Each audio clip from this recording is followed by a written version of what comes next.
Jean Lecam écume les mers sur tout ce qui flotte, ou presque. Pour son 4e Vendée Globe, il sera à la barre d'un 60 pieds chargé d'histoire.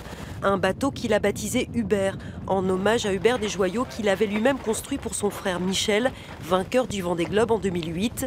Tout un symbole. C'était un ami, un copain, un collaborateur avec qui on a créé CDK Composite. Et c'est Hubert, c'est un des derniers bateaux qu'il a construit.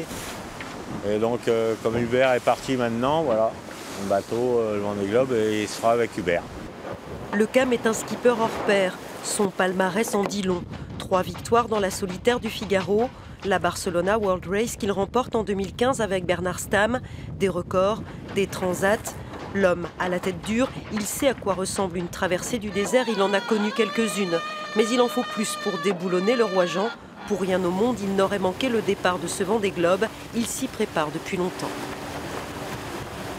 Je suis là pour faire une belle course, pour faire une belle histoire avec tous les gens qui m'ont aidé à faire ce Vendée Globe. Et puis après, on verra bien, on comptera les points à l'arrivée. On ne va pas s'emporter.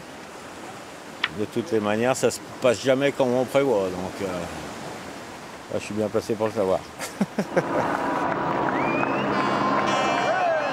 Retour en 2004. Premier Vendée Globe pour Lecam qui est aux commandes de la course. Il joue au chat et à la souris avec Vincent Rioux, passe le Cap Horn en tête pour finir 2e derrière Rioux. On veut toujours plus, mais attends, à en vouloir trop, faut faire gaffe. Parce que déjà, je me demande si je suis pas à la limite, tu vois.